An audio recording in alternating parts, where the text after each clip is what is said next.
Bismillahirrahmanirrahim. Assalamualaikum warahmatullahi wabarakatuh. Alhamdulillah. Alhamdulillahilladzi haqqa hamdih wa nashkuruhu haqqa syukrih. Asyhadu an la ilaha illallah wahdahu la syarikalah wa asyhadu anna Muhammadan abduhu wa rasuluh. Allahumma salli wa sallim ala nabiyyina Muhammadin wa ala alihi wa sahbihi ajma'in, amma ba'du. Ayolah hadirun wal hadirat, jamaah salat subuh yang diberkahi Allah, bersyukur atas nikmat yang Allah anugerahkan kepada kita, kesehatan, keinginan, wirah yang telah melekat pada benak kita. Kita senantiasa untuk hadir dalam memenuhi panggilannya Allah Subhanahu wa ta'ala, yaitu melaksanakan sholat subuh. Kita tunaikan sesuai bagaimana tekan Rasul SAW untuk kita lakukan dengan cara berjamaah.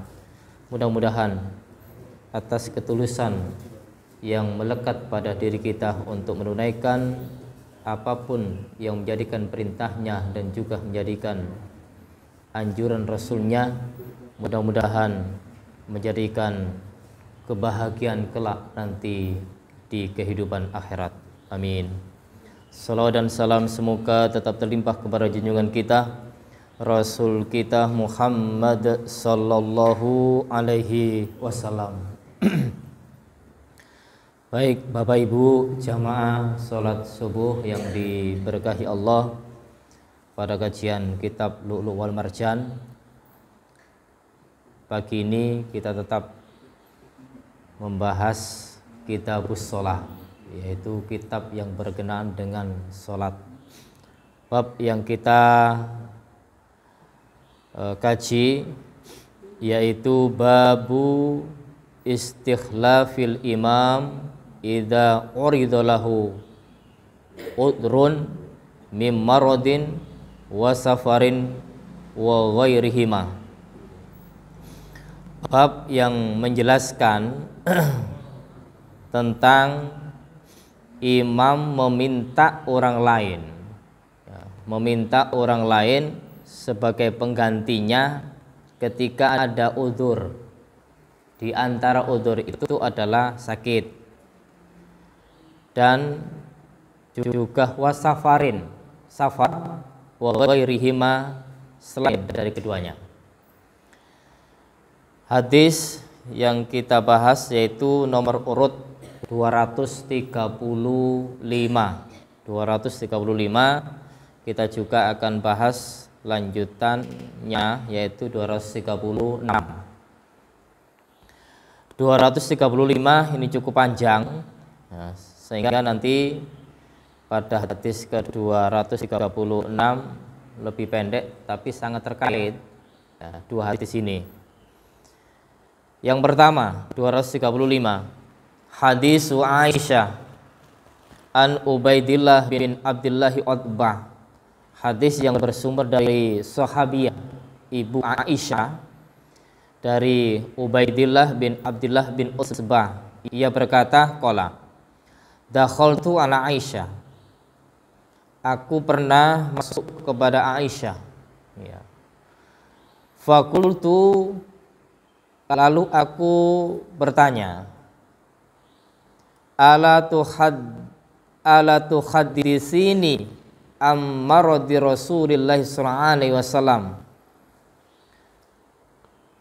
Mohon, minta gitu, minta kepada Aisyah, kami minta untuk diberi penjelasan, dikasih tahu tentang sakitnya Rasul sallallahu alaihi wasallam. Qalat, maka Aisyah menjawab, bala, baik atau iya.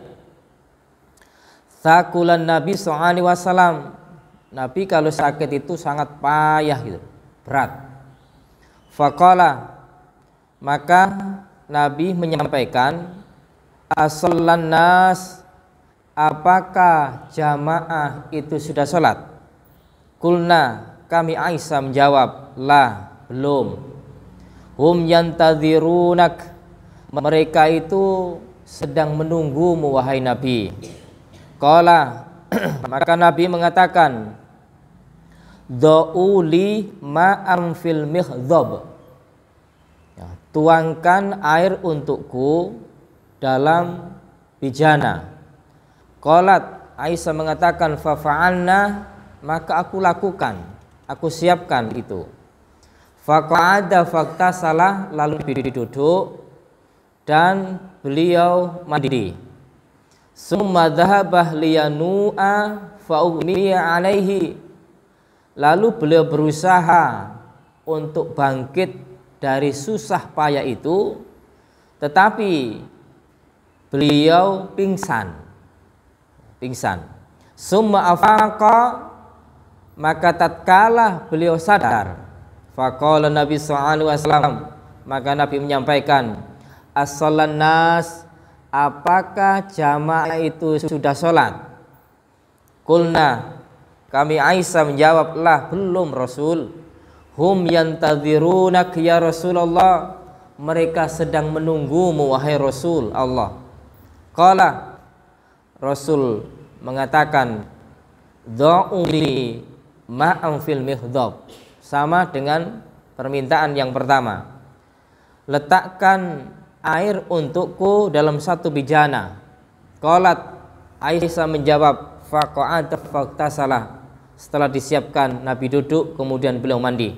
Summa dhahaba liyanu'a fa'ughmiya alaihi, kemudian dia berusaha untuk bangkit dari susah payahnya itu, tapi beliau dalam keadaan pingsan.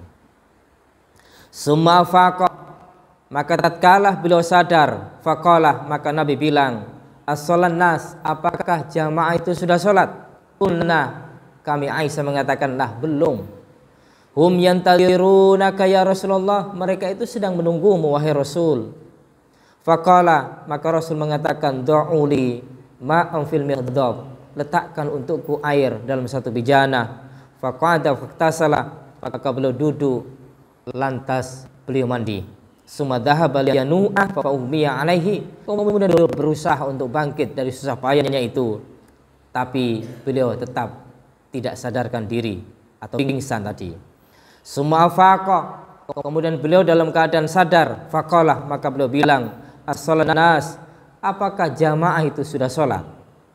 Fakulna, maka aku mengatakan, kata Aisyah, lah, belum Rasul. Hum yantadirunak ya Rasulullah, mereka sedang menunggumu wahai Rasulullah. Wan nasu qufun fil masjid, sedangkan manusia itu tetap berada di masjid. Yantadiruna Nabi sallallahu alaihi wasallam li salatil isya'il akhir, mereka sedang menunggu Nabi untuk menunaikan salat Isya. Farsalan Nabi sallallahu alaihi wasallam ila Abi Bakar, maka Nabi itu mengutus seseorang untuk menyampaikan kepada Abu Bakar, bi ayyusalliyah bin nas, agar Abu Bakar itu mengimami jamaah. Fatahur Rasul faqala inna Rasulullah ya'muruka an tusalliya bin nas, maka utusan Rasulullah itu mendatangi kepada Abu Bakar. Beliau bilang gini, sesungguhnya Rasulullah itu memerintahmu untuk engkau mengimami jamaah. Faqala Abu Bakar, maka Abu Bakar mengatakan, wa kana rajulan raqiqan, Abu Bakar itu seorang laki-laki yang hatinya lembut, raqiq, hatinya lembut. Ya Umar, beliau justru mengatakan, wahai Umar, sholli bin nas, tolong Umar paduka yang menjadi imam untuk jamaah. Faqala lahu Umar mengatakan kepada Abu Bakar, anta haqqu lidzalik, engkau lebih patut untuk itu. Fasalla Abu Bakar tilkal ayam, maka Abu Bakar pun hari-hari itu mengimami para jamaah. Summa inna Nabi sallallahu alaihi wasallam wajadah min nafsihi khifatan, kemudian Nabi SAW mendapati dirinya agak enak gitu. Khifatan itu agak ringan dari sakitnya tadi. Fa kharaja bain rajulaini, tapi beliau itu dibopang oleh dua orang ya, untuk berangkat ke masjid itu. Dipegang oleh dua orang. Ahaduhum al-Abbas, yang pertama salah satunya adalah Abbas. Li sholati dhuhur, untuk menunaikan salat zuhur. Wa Abu Bakar yusolli bin nas, sedangkan Abu Bakar saat itu mengimami jamaah.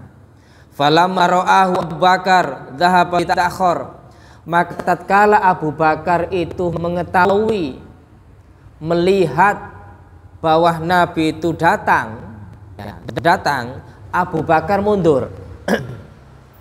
Abu Bakar mundur. Fa'auma'a ilahi Nabi SAW bi'alla yata'akhir, tapi Nabi memberikan isyarat agar Abu Bakar yang tadinya itu ya akan jadi imam itu agar tidak mundur. Qala ajlisani ila jambihi, maka Nabi bilang kepada dua orang yang membopangnya tadi, tolong dudukkan diriku ini ke samping Abu Bakar. Fajasahu ila jambi Abu Bakar, maka dua orang tadi mendudukkan Rasulullah di samping Abu Bakar. Qala rawi Ubaidillah mengatakan faja'ala Abu Bakar yusolli wa huwa ya'tamu bi sholatin Nabi, maka Abu Bakar itu sholat, beliau mengikuti sholatnya Nabi SAW, wa nasu bi sholati Abu Bakar, dan jamaah itu sholat melihat Abu Bakar, artinya menjadikan Abu Bakar sebagai ya panduannya gitu loh ya. Jadi Nabi jadi imam, kemudian Abu Bakar berdiri, lantas jamaah itu melihat Abu Bakar. Wan Nabi sallallahu alaihi wasallam qaidun, sedangkan Nabi sallallahu alaihi wasallam dalam keadaan duduk. Qala Ubaidillah mengatakan fatakhaltu ala Abdullah bin Abbas, aku masuk kepada Abdullah bin Abbas, faqultulahu, aku katakan padanya, ala aridu alaika ma haddasatni Aisyah ammaradin Nabi sallallahu alaihi wasallam, ya, maukah aku beritakan kepadamu berita yang Aisyah itu memberitakan kepadaku tentang sakit Rasul sallallahu alaihi wasallam. Qala had, silakan. Fa'aradtu alaihi hadisaha fama ankara minhu syai'an, maka aku sampaikan cerita itu ya, dan tidak ada seorang pun yang telah mengingkarinya. Qala asammat lakar rajulah allati kana ma'al Abbas, apakah Aisyah itu menyebutkan seseorang yang bersama Abbas itu? Qultu, aku menjawab Ubaidillah, lah, tidak. Qala, tetapi Abbas sendiri justru mengatakan huwa Ali, dia itu adalah Ali. Artinya yang membopang Rasulullah untuk berangkat sholat itu adalah satu Abbas dan Ali bin Abi Thalib untuk menunaikan sholat jamaah. Nah, baik, hadis ini cukup panjang, kemudian nanti kita akan tambahi pada hadis ke 236 ya. Kita akan jelaskan maksud kandungan hadis yang cukup panjang ini.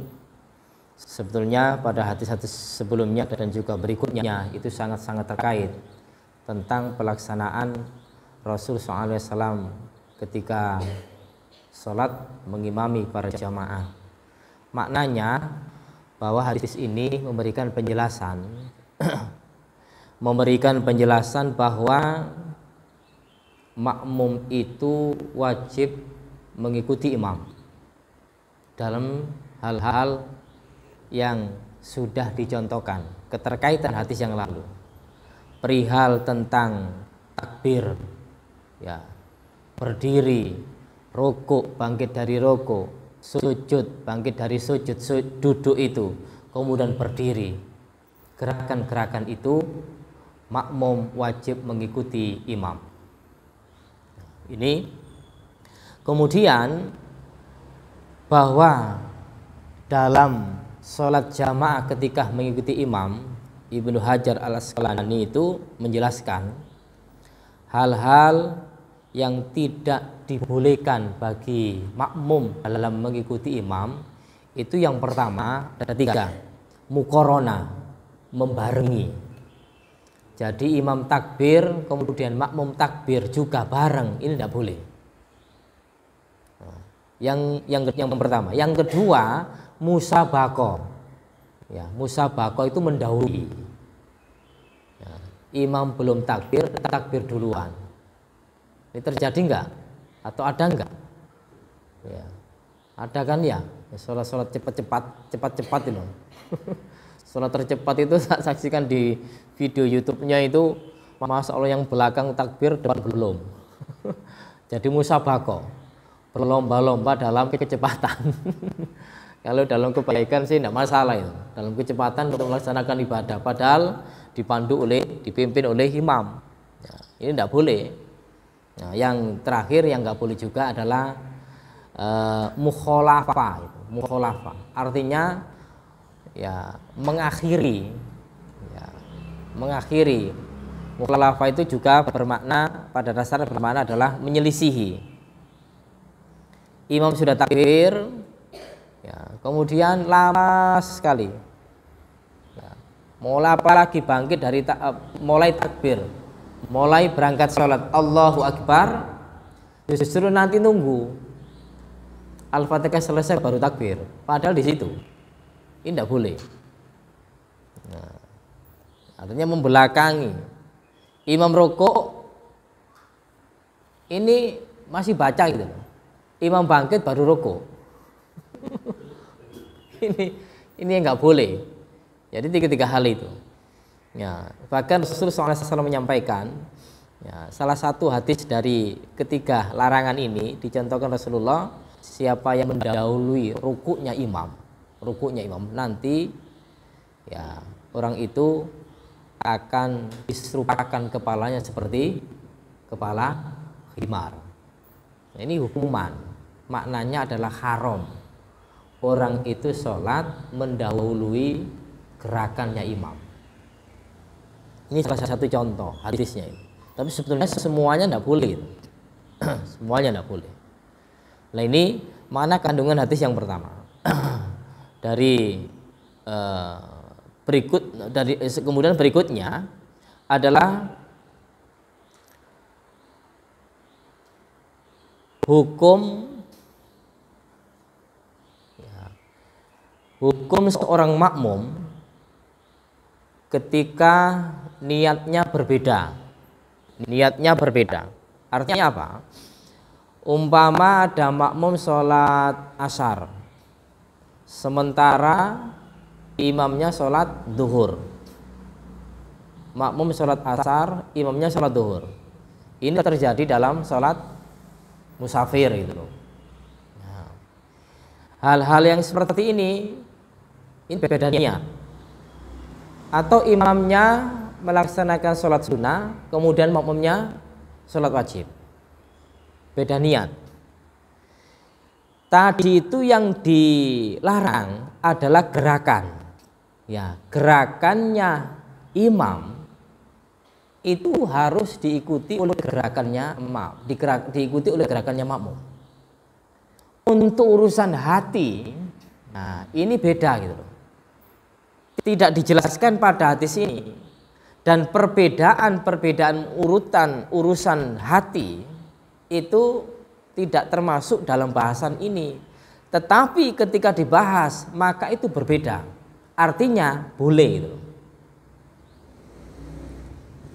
Yang diminta, yang diperintah dalam sholat itu adalah kita mengikuti gerakan imam. Adapun nanti urusan bacaan, apalagi urusan bacaan sholat sir, ya, sholat sir.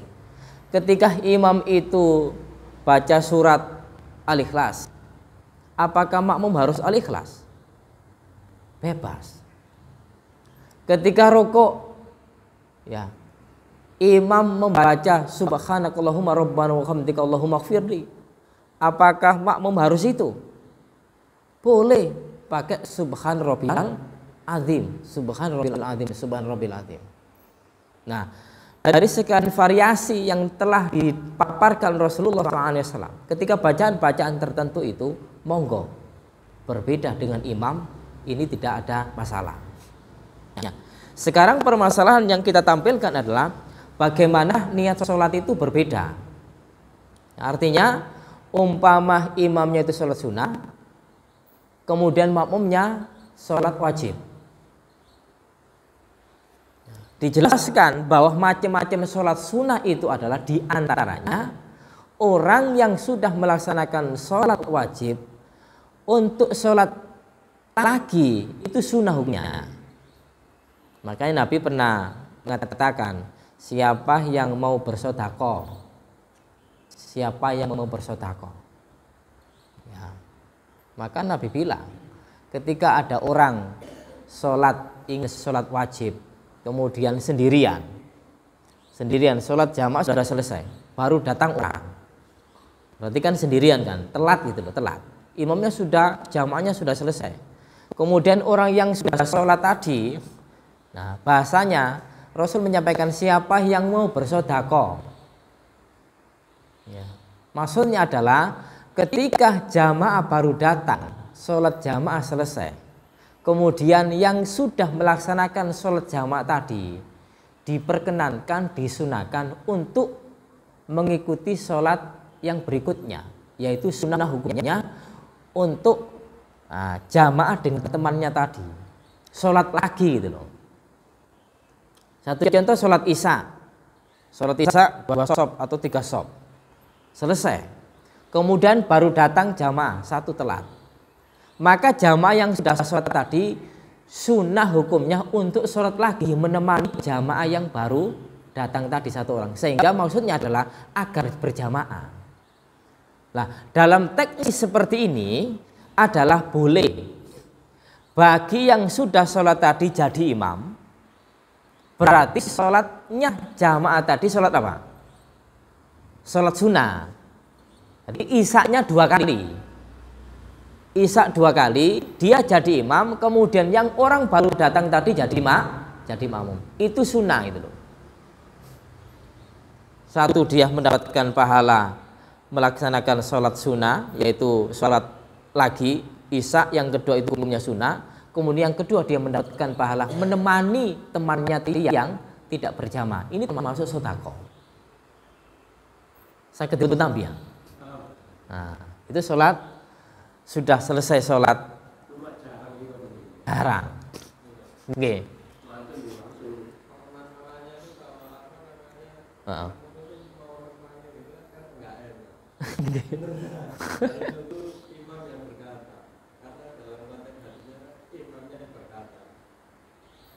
Nggih. Perasaan tadi lo muncul kan, ya, perasaan muncul. Tapi ini juga nggak sembarangan orang gitu loh untuk mau menemani itu. Ya. Jamaah kan duking ya. Bapak, jenengan sinten ingkang kersa untuk menemani kami. Nawarkan itu kan sungkan kan ya. Ya mestinya ya langsung untuk mengambil sedekah tadi. Sudah saya temani aja. Nah, itu. Ya maaf, kadang-kadang kami juga pernah gitu loh. Juga pernah sholat ya dari perjalanan, kemudian tidak sempat untuk sholat jamaah, kemudian saya baru datang, istri nemani. Kita tak temani gitu. Jadi saya jadi imam, istri sholat lagi, ya sholat sunnah.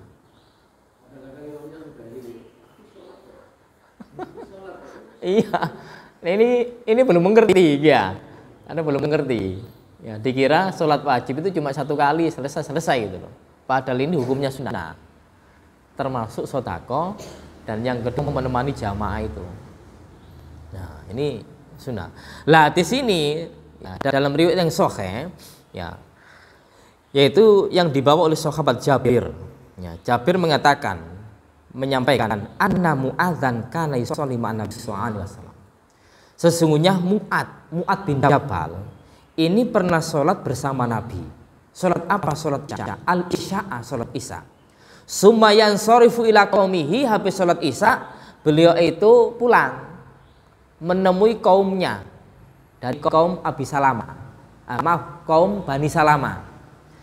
Fayusolli bihim, maka Mu'ad bin Jabal itu sholat bihim beserta mereka. Hiya lahu tatawu, itu merupakan sunnah, walahum faridah, dan mereka jamaah itu sholat fardu. Maknanya adalah Mu'ad bin Jabal habis sholat di Masjid Nabawi bersama Nabi sholat isya. Kemudian Mu'ad pulang. Lah jamaah dari kaum Bani Salamah tadi belum sholat isya. Mu'ad jadi imam. Kemudian kaumnya makmum itu sholatnya sholat wajib. Jadi 2 kali itu. Hadis ini sahih. Ya. Boleh jadi imam, boleh jadi makmum, dua-duanya. Ini tekniknya jamaah. Kalau nggak jamaah enggak. Nah, jamaah. 2 kali, enggak apa-apa. Ini Mu'ad jadi makmum yang pertama, imamnya Nabi. Kemudian di jamaah kaumnya Mu'ad jadi imam. Umpama di satu jamaah jadi imam, kemudian di sana jadi imam lagi, juga enggak apa-apa. Jadi bolak-balik itu loh. Ya. Saya tapi nah, ini sunnah hukumnya. Oke. Jarang kan ya? Jarang. Langka. Oke. Lalu yang ketiga, Nabi ini berkali-kali pingsan. Ya, ketika sakitnya itu berat. Kemudian ya, orang pingsan itu kalau mencontoh ini atau memang hendaknya kita contoh bahwa ketika orang pingsan sodorkan air agar dia mandi. Nabi kalau pingsan seperti itu, beliau justru minta air, kemudian beliau duduk, kemudian beliau siram, kemudian baru bangkit. Jamaah di Masjid Nabawi itu kan menunggu gitu loh, menunggu. Nabi bilang gini, apakah jamaah sudah sholat? Belum, Nabi belum. Mau berangkat dengan payung tadi, beliau pingsan lagi. Tapi beliau pingsan itu ketika sadar, summa afaqo, ketika beliau itu sadar, beliau minta kepada Aisyah, Aisyah tolong sediakan untukku air, 1 wadah itu, dibuat untuk mandi. Dia berangkat, tidak kuat lagi. Artinya di antara alternatif pengobatan pingsan itu adalah dimandikan. Pingsan dimandikan. Ya. Apa jarang? Ya, jamaah nggak mau. Ya, rata-rata untuk umat tambah ini melanggar ini. Ya justru Nabi memberikan contoh itu. Makanya anak saya, maaf lu ya, anak saya itu kadang-kadang sering panas gitu. Sering panas. Ya, justru panas itu tambah tak siram. Tambah tak mandikan. Kemudian reda itu. Ya, makanya kalau anak-anak kami sudah terbiasa, kalau panasnya tinggi, itu justru tambah minta, ya tolong mandikan saya. Tak mandikan. Di masyarakat boleh nggak anak panas tambah dimandikan? Katanya tambah panas. Enggak, kami justru berbalik itu. Nah, kemudian kami pakai herbal. Nah, madu, kemudian herbal. Nah, itu yang kami praktekkan. Ya maaf, ya keseharian ketika anak-anak kami itu panas, justru kami mandikan. Tak kelucur dari atas embun-embunan itu. Pelan-pelan.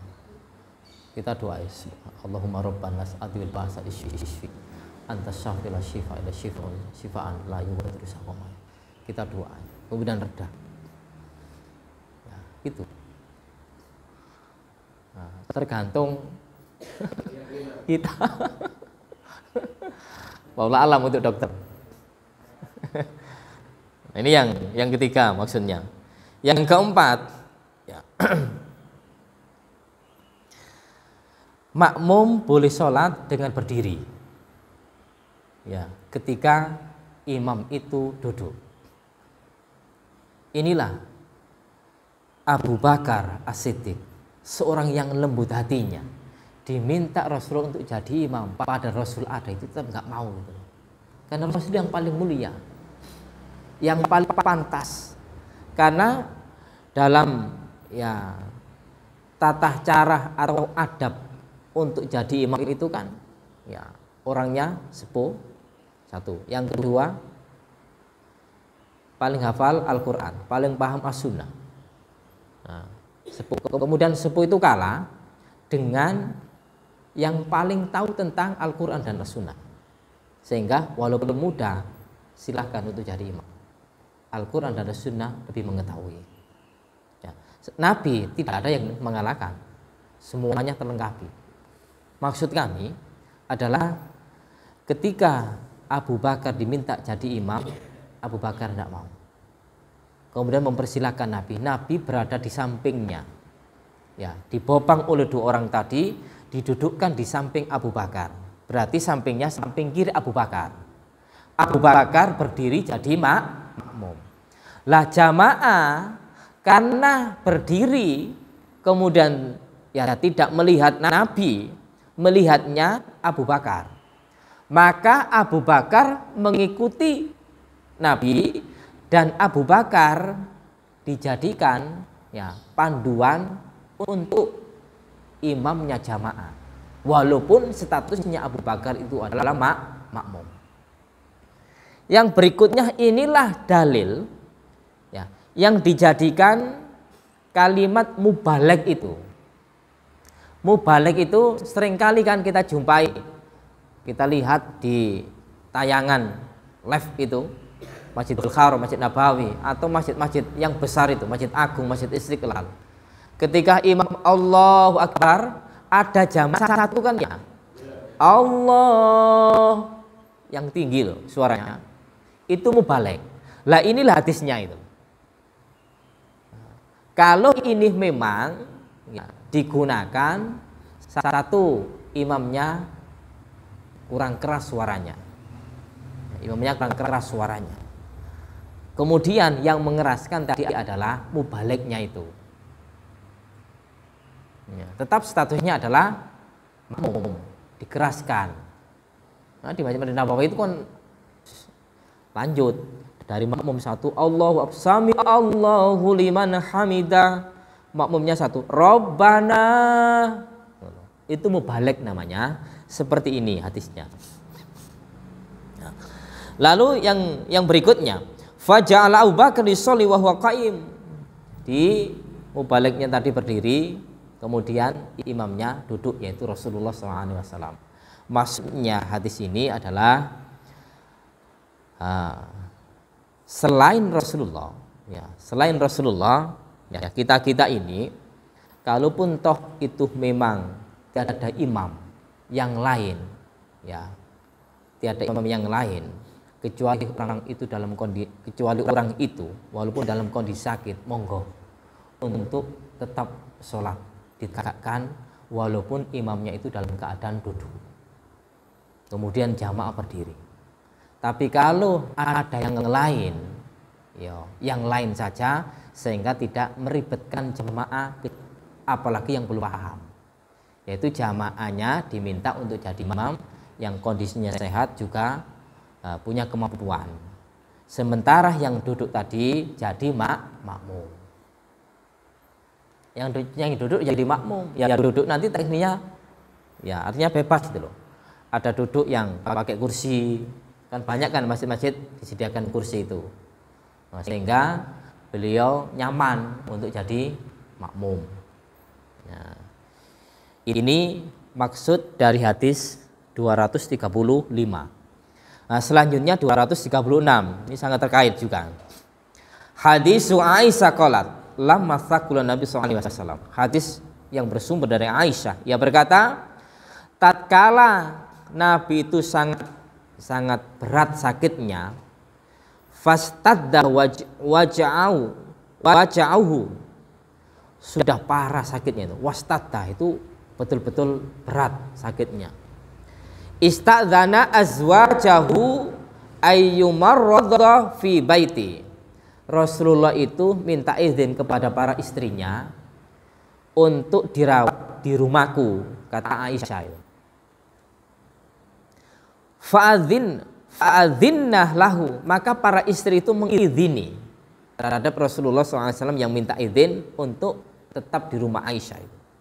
Fa kharaja baina rajulain takhuttu rijlahul arda, maka orang membopang Nabi, ya, membopang Nabi sementara kakinya itu menyeret ke tanah, dibopang sampai kakinya itu nggak kuat jalan. Jadi menyeret gitu. Saking beratnya Rasulullah SAW sakit. Wa kana bainal Abbas wa bainar rajulin akhar. Satu Abbas yang membopang, kemudian yang kedua adalah laki-laki yang lain. Tidak langsung disebutkan. Faqala Ubaidillah, rawinya berkata, fadzakartu li Ibnu Abbas, maka aku sampaikan kepada Ibnu Abbas maqalat Aisyah, apa yang disampaikan oleh Aisyah. Faqala, maka Ibnu Abbas bilang, wa hal tadri mani rajulu alladzi lam tusammi Aisyah, apakah kamu tahu siapakah laki-laki yang tidak disebut oleh Aisyah? Qultu, aku mengatakanlah tidak tahu. Qala, justru Abbas bilang, huwa Ali bin Abi Thalib, yaitu Ali bin Abi Thalib. Sehingga saya dengan Ali bin Abi Thalib membopang Rasulullah SAW. Ini hadis yang 236 ini punya maksud yaitu seorang istri yang bernama Aisyah itu memiliki kelebihan daripada istri-istri yang lain. Ya, dikatakan dalam hadis bahwa wa inna fadla Aisyah ala nisa'i ka fadli sarid ala sa'iri ta'am. Sesungguhnya kelebihan Aisyah terhadap istri-istri yang lain itu sebagai makanan sarid dari seluruh makanan. Artinya apa? Bahwa satu, Aisyah juga lebih dekat dengan Rasulullah. Ya. Yang kedua, bahwa Aisyah istri yang paling muda. Yang ketiga, bahwa ketika Rasul SAW sakit dan Rasul minta izin kepada para istrinya, itu para istri itu tidak ada yang tidak mau gitu loh, tidak ada yang nggak setuju gitu. Setuju. Ini menunjukkan bahwa kelebihan Aisyah itu loh, di ACC oleh para istrinya untuk tinggal di rumah Aisyah. Ada kelebihan yang diakui oleh para istri-istri yang lain. Kemudian dalam riwayat yang lain juga dikatakan, yaitu Amr bin Abil As ketika pada perang Dzatus Salasil, beliau Amr bin Abdul As itu tanya, ayun nas ahabbu ilai, siapakah ya Nabi, siapakah seseorang yang paling engkau cintai? Nabi tanya, siapakah seorang yang paling engkau cintai? Qala, Nabi bilang, Aisyah, wa Aisyah. Fakultu minarijal, terus siapakah laki-laki yang paling engkau cintai dari kalangan laki-laki? Faqala, maka Nabi mengatakan, abuha, abinya, yaitu Abu Bakar. Fakultu, maka mengatakan, sumaman, kemudian siapa Rasul? Qala, summa Umar ibn Khattab, maka Rasul mengatakan, habis Abu Bakar, Umar ibn Khattab, fa'addah rijalan, kemudian Nabi menyebut beberapa laki-laki yang lain. Artinya penyebutan Rasul untuk menomorsatukan Aisyah dari sekian para istrinya itu adalah merupakan ya suatu hal yang diwahyukan oleh Allah. Kemudian diberikan kepada Rasulullah. Rasul menyebut yang demikian itu, tidak ada istri-istri yang lain itu yang iri terhadap Aisyah. Lantas inilah Rasulullah ketika menyampaikan minta izin kepada istrinya, ya, minta izin kepada para istrinya untuk tinggal di rumah Aisyah. Rasul adalah seorang suami yang paling bertanggung jawab, bahwa yang semestinya Rasulullah itu menggilir, ya, berurutan untuk hadir kepada para istri-istrinya saat kondisi yang seperti ini, Rasul pun tetap menghormati yang semestinya menggilir kepada beberapa istri yang ada itu. Ternyata Rasul tidak mampu, tetap diminta izin. Artinya seandainya selain Rasulullah umpama ada jamaah yang punya istri lebih dari satu, 1, 2, 3, 4 ya, umpama sakit tinggal di istri keempat, rumahnya istri keempat, hendaknya istri ketiga 2 pertama ini diminta izin. Nyonya ya.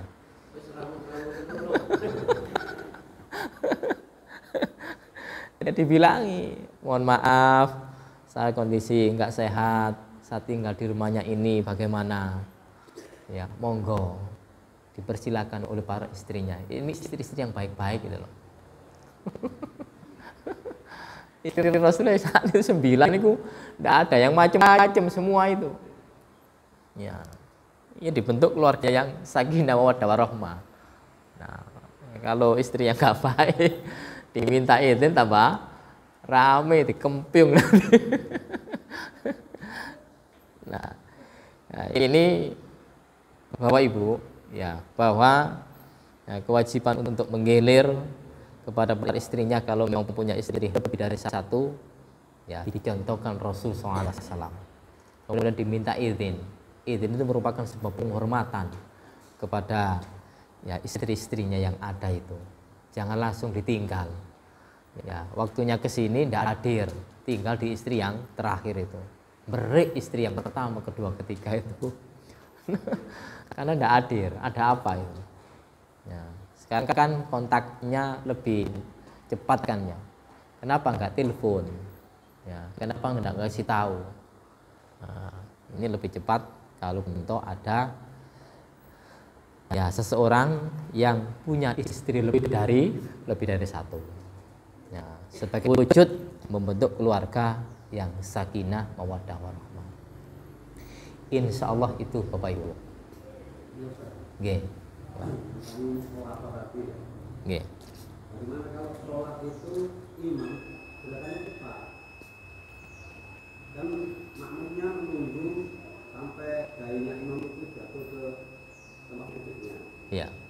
Nah, dalam rangka menunggu ini kan ada jeda waktu yang cukup agak lama gitu ya. Takbir itu bergerak mau menyusul, imam sudah ngangkat. Katakanlah imam itu seperti meninggalkan gitu loh. Ya. Jadi yang pertama, apakah itu masuk ke puasa? Terus yang kedua, ketika jadi makmum masjid melihat imam sudah sujud, dia akan menyusul. Tapi dalam pergerakan perjalanan mau sujud, imam sudah berdiri. Ini memilih itu kembali berdiri atau sujud? Ya. Baik. Pas saya kalau sujud, apakah itu termasuk mukhalafah? Iya. Baik, bagus pertanyaannya.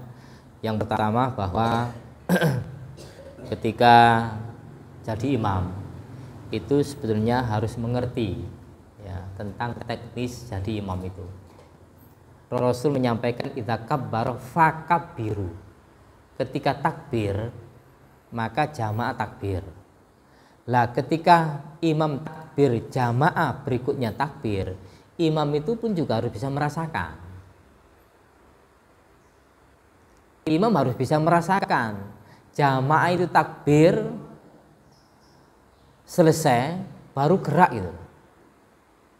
Jangan seperti sholat sendirian, Allahu Akbar kemudian lanjut, karena nggak ada tanggungan. Nah sementara imam itu membawa jamaah, membawa penumpang. Kalau penumpangnya sudah siap baru gerak itu. Makanya tatanan sholat jamaah yang disampaikan Rasulullah SAW sangat rapi. Allahu Akbar.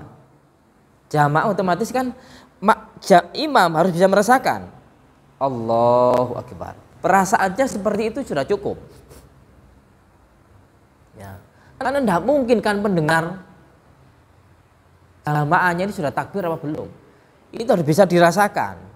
Main perasa itu. Allahu Akbar. Perkiraan ini sudah baru gerak itu. Allahu Akbar, alhamdulillahirabbil alamin, langsung aja. Oh, ini belum takbir. Nah, ini harus ditatang ya. Jadi imam harus punya perasaan, punya rasa bagaimana makmum itu sudah takbir atau belum. Sehingga tidak boleh jadi imam itu seperti tidak punya tanggungan. Jadi Allahu Akbar menunggu takbirnya makmum. Salahnya imam ini. Ngoten ya? Itu tadi bukan salahnya makmumnya ya? Bukan. Mau menyusul kok sudah ditinggal. Iya. Enggak bertanggung jawab ini. Nah, ini yang pertama. Yang kedua, fasna kama yasnaul imam.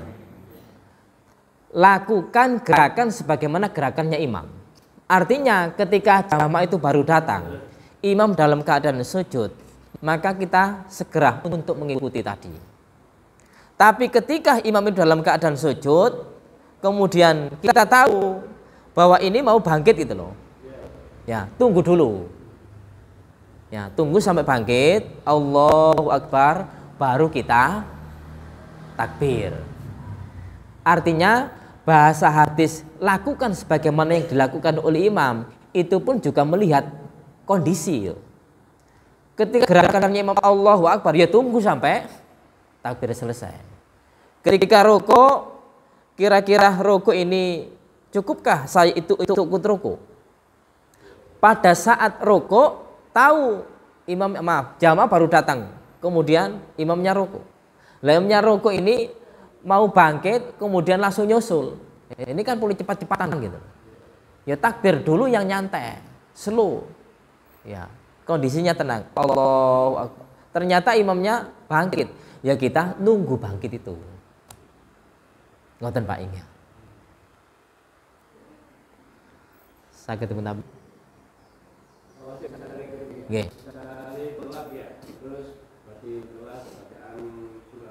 Nggih. Ngikuti. Ya, ngikuti imam. Nah. Sudah cukup. Ngikuti.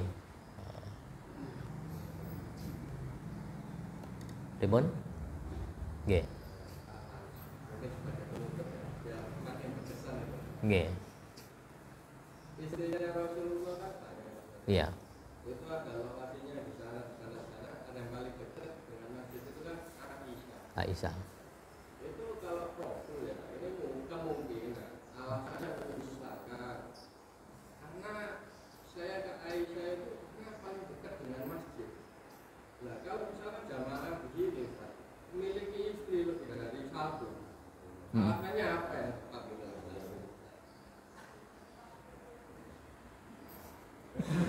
Mungkin ada itu.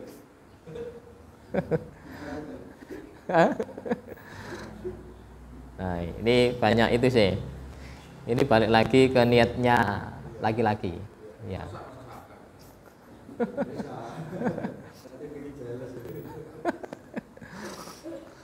Ya, makanya bahasa di Al-Qur'an itu adalah mampu bersikap adil. Mampu bersikap adil itu pentingnya adalah kita itu punya kemampuan. Punya kemampuan. Dan kemampuan ini kalau ingin keluarganya tetap tenang, walaupun dalam syariat itu tidak mewajibkan dan juga tidak menganjurkan untuk izin dulu kepada istri pertama, ya, maka sayangnya untuk disampaikan. Satu, supaya nanti nggak kaget. Istri pertamanya, saya ini mau nikah lagi. Disampaikan dulu. Ini lebih baik gitu. Tapi seumpama nggak disampaikan, nikah lagi di tempat yang jauh. Ya, secara hukum tidak apa-apa. Secara hukum tidak apa-apa. Ya. Nah itu, sehingga bisa tenang. Kalau nanti langsung nikah lagi, istrinya nggak tahu, nanti ribetnya gini.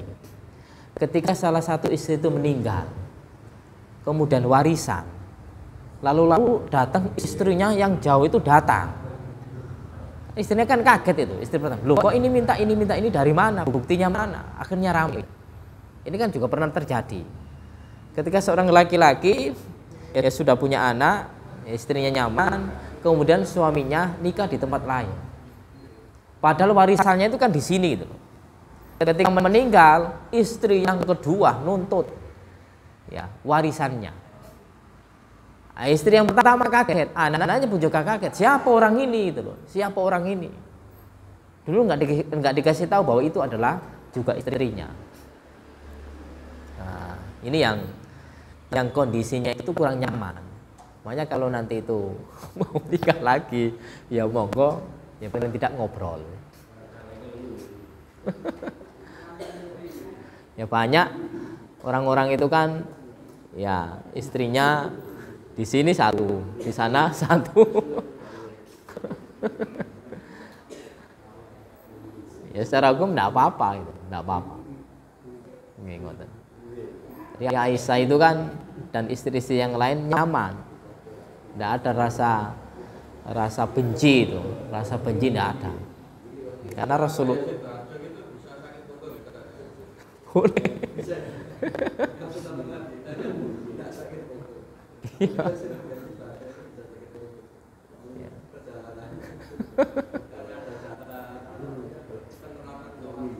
Nah.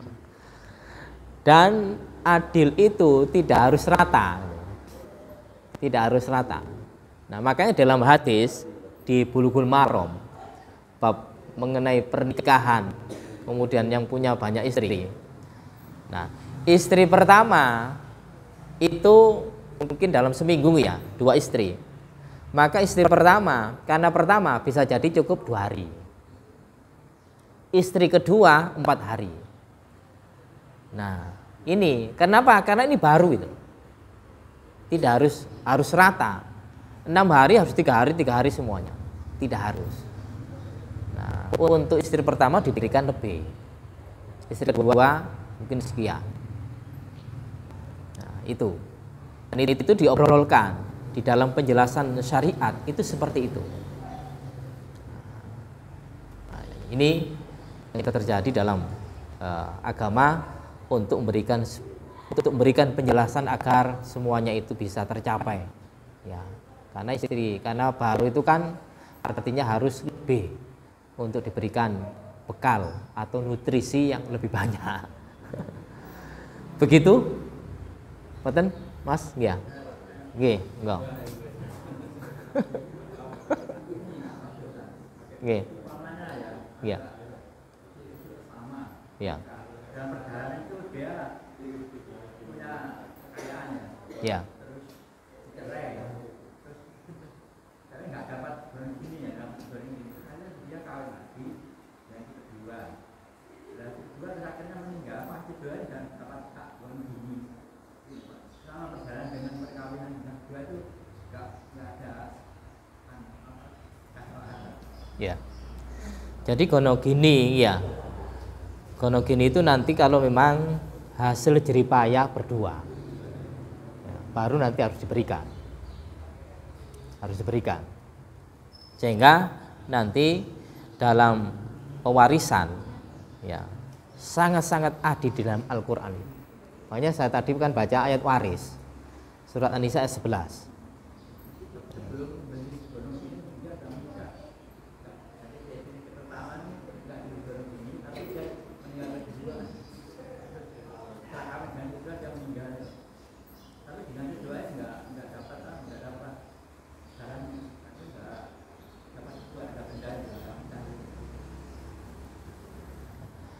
Kalau kono gininya tadi kan nggak ada,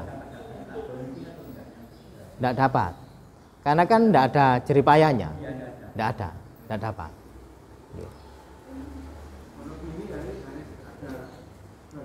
Harus ada jeripaya, ya jeripaya. Seperti kayak bangun rumah, ya ini yang bangun rumah dulu tanahnya milik siapa? Kadang-kadang kan di masyarakat itu kan tanahnya milik istri, dibangun oleh suami. Nah, itu nanti umpama dijual, ya harus dibagi. Harus dibagi. Kecuali ini adalah semuanya pembelian istri, suami. Ya, maka bagi dalam warisan nanti. Ya. Nah, itu jeripayanya dilihat. Kalau tanpa jeripaya, makanya pada dasarnya suami itu adalah bertanggung jawab semua.